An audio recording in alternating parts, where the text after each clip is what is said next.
Austrias y Borbones se encumbran en Palacio Nacional, con sus tocados, sus armaduras, sus tapices y con toda su nobleza desbordada en el arte de los reinos de España, hoy colgando de estos muros, reminiscencias de un idilio que fue, en su momento, la Nueva España. La fusión de la cultura española con la indígena es la génesis de lo que nosotros somos. La convergencia de tradiciones, de lenguas, de creencias, de valores, dieron la pauta a la nación orgullosamente mestiza que México es. Y lo que se trata es de ver esos antecedentes y al mismo tiempo la exposición tiene un tercer bloque que es precisamente hablar del espejo de los palacios reales españoles aquí en México a través de una sección dedicada a toda la época virreinal. Siglos de historia volvieron a conquistar el Atlántico, ahora por medio de modernas carabelas aladas. Así comenzó el periplo de las primeras valijas azules al descender de Liberia en pleno ocaso del Nuevo Mundo. En la aduana sin contratiempos. Y es que ser rey implica privilegios y cuidados especiales. No golpear y cada caja en su sitio bajo la mirada acuciosa del comisario. Así, poco a poco se fue llenando la carroza con los tesoros de los reinos bien aferrados a la caja de latón.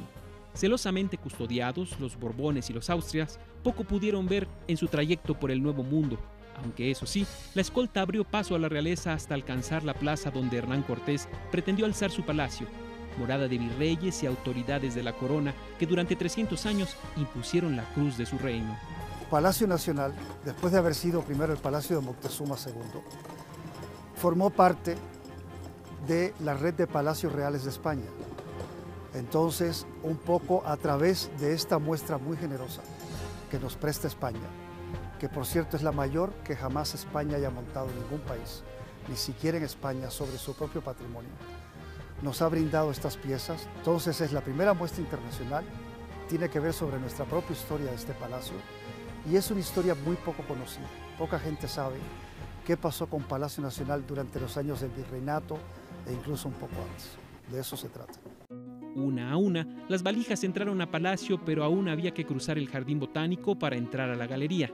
Remanso de paredes vacías que poco a poco se fueron colmando ante la presencia adusta de las columnas del imperio. Hay una serie de elementos que para el visitante o para nuestros contemporáneos pasan un poco desapercibidos, pero que en la corte del siglo XVI española tenían unos significados muy claros. Por ejemplo, las columnas, las referencias arquitectónicas al antiguo Alcázar, que están enlazadas no solo con los edificios, que son sede del poder, sino que también están asociadas a ideas como fortaleza y todo este tipo de conceptos. Los cortinajes rojos o los tapetes rojos en otros cuadros que también hay en la exposición son referencias a las sedes de la monarquía o a la administración del poder. Dispuesta la corte de restauradores, curadores y especialistas que escudriñan cada centímetro de las piezas, por fin se abrió la primera valija y fue Felipe II quien asomó prudentemente la mirada. De inmediato se le hicieron los honores y fue levantado en brazos hasta el Real Muro que ya estaba dispuesto para su egregia estampa. Es la corte itinerante en España. Los monarcas no habitan en un palacio fijo, sino que se van moviendo de un sitio a otro. En el siglo XVI ya se establece la corte en un lugar fijo que es Madrid, sobre todo cuando Felipe II establece la capital en Madrid, y es el inicio del gran esplendor del actual Palacio Real. Esta decisión lo que supuso fue la creación de una red de palacios alrededor de la capital que tenían unas necesidades de ser decorados, de ser amueblados, ornados, simplemente porque es también un lenguaje del poder, de cómo se manifiesta el poder a través del edificio en el que vive el soberano. De esta red de palacios se seleccionaron 279 piezas que forman parte de las colecciones reales reunidas por vez primera lejos de Madrid, de Aranjuez y Río Frío. La importancia desde mi punto de vista es que prácticamente la totalidad de las obras que vienen son de las colecciones reales, es decir, del patrimonio nacional español. Ha habido exposiciones muy importantes, efectivamente, pero que han juntado obras de muy distintos museos. Una exposición que reúna tal cantidad de piezas de las colecciones reales, incluso piezas que vienen expresamente del palacete donde vive Su Majestad el Rey de España, don Juan Carlos I, que ha tenido la gentileza de apoyar esta exposición con su patrocinio, y que de su casa actual vienen varias piezas, concretamente las dos que cierran la exposición, que son 2 cuadros de Goya. Es un préstamo muy importante. Luego de los reyes aparecieron las deidades católicas. La Virgen con el Niño, la presentación en el templo y San Jerónimo penitente nos remontan hacia ese pasado de luz que se pierde entre las sombras del dogma. Entonces, bueno, pues todo este tipo de cosas son las que se están contando en la exposición. En concreto, este retrato es lo que nos dice. El retrato que tenemos detrás de él nos está hablando de un momento previo de la infancia, nos está hablando de las creencias con todos los amuletos y con todo lo que lleva este niño encima, ¿no? Esto es una mínima parte de un discurso muchísimo más complejo. En otras zonas se hablará de cómo se amueblaban, en otras zonas se hablará de cómo el hecho de que la monarquía española en este momento estuviera controlando políticamente gran parte de Europa y evidentemente todo lo que es América, suponía un enriquecimiento de la corte en el sentido de que había una confluencia de corrientes artísticas y de formas de manifestación artísticas muy diversas y todas pasaban de alguna manera u otra por Madrid. Tarea monumental la de colgar tapices, algunos con medio millar de años de existencia, arte que se despliega hilo por hilo con sus relatos, visiones del mundo que viajaron de Occidente hacia las Indias en ese afán de compartir nuestras historias. Es un arte itinerante. El inicio de esta exposición precisamente se centra en eso, en la corte itinerante. Es muy fácil de mover. De hecho, varios de estos tapices no tienen un sitio fijo en la decoración de los palacios españoles, sino que están guardados en almacén, y a lo largo de la historia han estado siempre guardados en almacén porque se han utilizado para acontecimientos concretos, para adornar espacios concretos. En principio viajaban a la vez que viajaba el monarca, a la vez que viajaba la reina o el rey, viajaba con sus tapices para poder crear esos espacios, esa sensación cálida en muchas ocasiones y de gran riqueza también al mismo tiempo. Muestra de poderío sin remilgo son las armas, el cañón reluciente, las lanzas y los escudos, pero sobre todo las armaduras, soberbia dermis de acero sin empacho de opulencia que iba a cubrir a su Alteza y a su monta.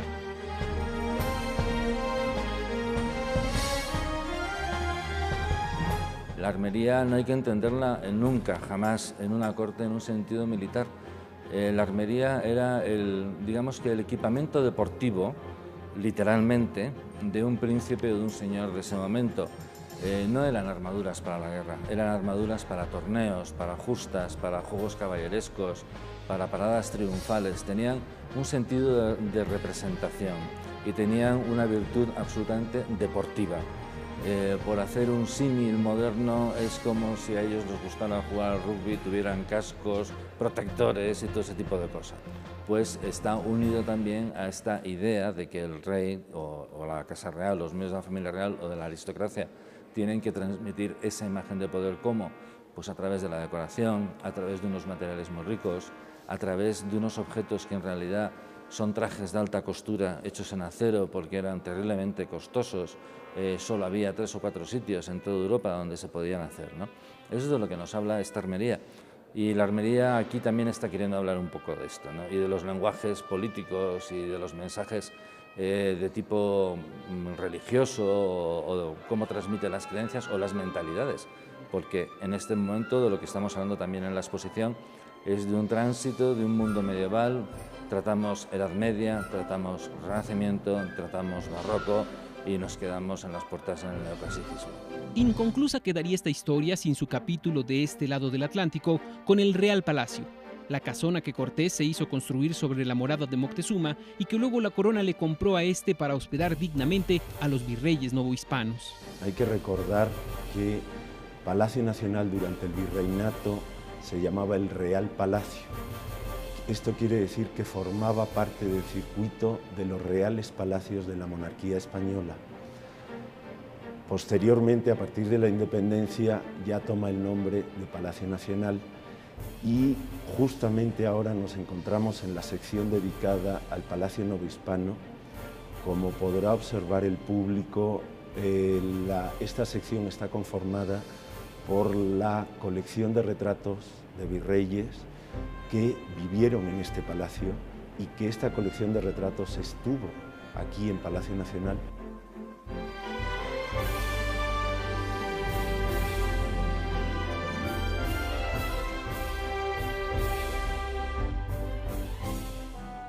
son ornamentos, son tapices, óleos monumentales, armaduras y figuras.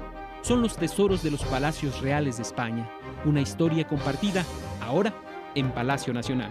Es toda una concepción del mundo en la cual obviamente era la imagen de la majestad del rey, la majestad del poder, pero cómo eso también se compartía con ciertos sentimientos y cierta educación, y además también empataba con las tradiciones y con las tradiciones populares. Por eso es importante asomarnos a ese mundo que es el de los palacios, porque tiene que ver con un poco la identidad y la representación de un país en un momento dado. La lógica es la vinculación de los palacios, como este palacio está vinculado al ser en América el referente más cercano, por razones históricas y geográficas, al Palacio Real de Madrid y a todos los palacios que rodeaban a ese Palacio Real de Madrid. La exposición está pensada cronológicamente y a la vez temáticamente, con lo cual yo creo que para el visitante va a ser de fácil lectura y va a ser muy atractivo porque va a recorrer un poco la historia, pero a través de los temas diferentes.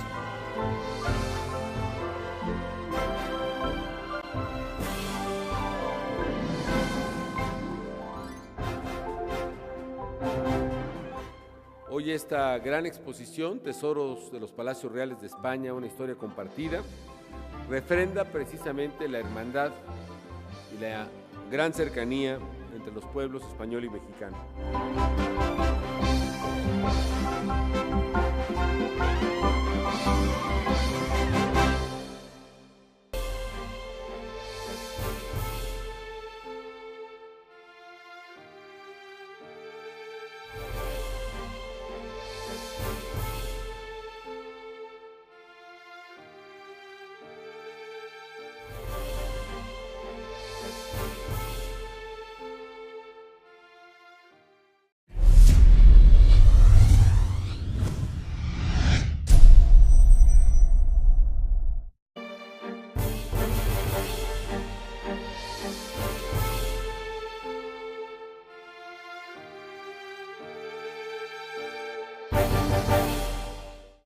Austrias y Borbones se encumbran en Palacio Nacional, con sus tocados, sus armaduras. Un tercer bloque, que es precisamente hablar del espejo de los palacios reales españoles aquí en México a través de una sección dedicada a toda la época virreinal.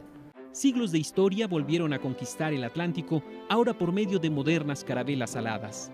Así, La convergencia de tradiciones, de lenguas, de creencias, de valores, dieron la pauta a la nación orgullosamente mestiza que México es. Y lo que se trata es de ver esos antecedentes y al mismo tiempo la exposición tiene